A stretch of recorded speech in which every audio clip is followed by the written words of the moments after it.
समझना जरा अच्छे से। जलाधारी होती है, शिवलिंग अलग से होता है। किसी किसी के यहाँ ऐसा होता है, किसी किसी के यहाँ इस जलाधारी में ही शंकर भगवान एकदम फिट होते हैं। जलाधारी के साथ में शिवलिंग फिट होता है। और किसी किसी के यहाँ पर जलाधारी होती है तो शिवलिंग उठ जाता है, रख दिया जाता है, साफ कर कर वापिस शिवलिंग को रख दिया जाता है या स्नान कराया जाता है तो शिवलिंग रखा है।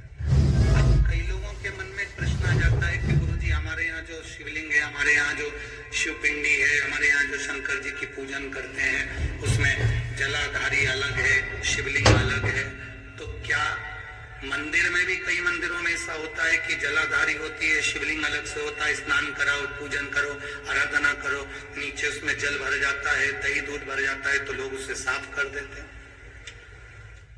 इसका महत्व क्या है?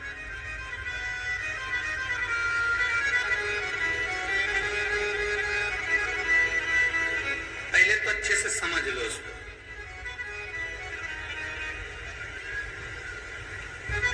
चाहे तुम्हारे घर में पूरा शिवलिंग बना बनाया हो वो भी श्रेष्ठ है, चाहे तुम्हारे मंदिर में घर में जलाधारी अलग हो और शिवलिंग अलग से रखा हुआ हो वो भी श्रेष्ठ है। बस अंतर एक है, केवल एक अंतर उसमें भारी है।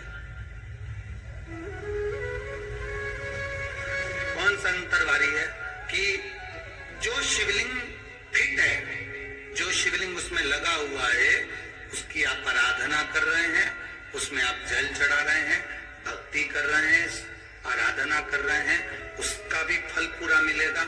जो शिवलिंग अलग से है, उस जलाधारी पर रखा हुआ है, उसकी आराधना कर रहे हैं, उसका भी फल पूरा मिलेगा।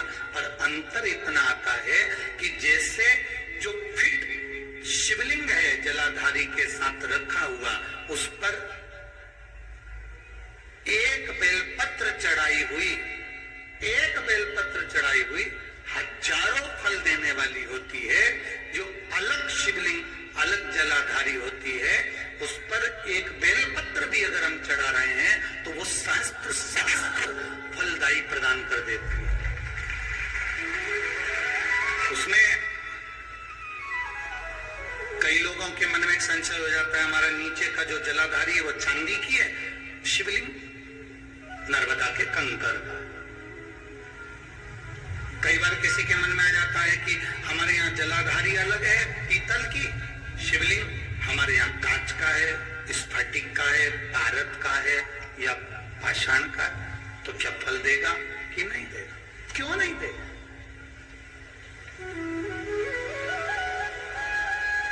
अब आपसे पूछते हैं, गंगा जी के जल को गंगाली जानते हैं आप लोग? ऐसा वो गंगा भर के लाते हैं ना, वो पेक रहती है, उसमें सील लगी रहती है, क्या बोलते हैं इसको यहाँ पर? यहाँ क्या बोलते हैं हमको स्मरण नहीं, हमारे उधर तो गंगाली कहते हैं उसको, जिसमें गंगा जी का जल भरा रहता है, ढक्कन लगा रहता है और उसको पेक रहती है, उसको हमारे यहाँ गंगाली कहते हैं। तो गंगा जी के जल को चाहे तुम गंगाली में रख लो और गंगा जी के जल को चाहे तुम पानी के लोटे में रख लो, जल बदलेगा क्या?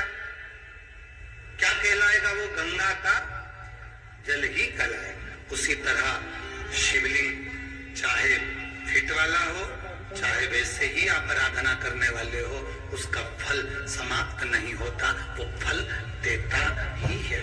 आप कितना सुंदर वर्णन करा।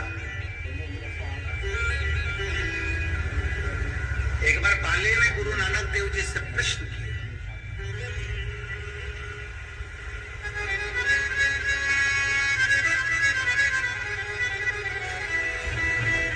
बड़ा विचित्र सेवक था ये बाले, भगवान गुरु नानक देव जी का बड़ा विचित्र। उसने एक प्रश्न किया, गुरु नानक देव जी से प्रश्न किया कि गुरुवर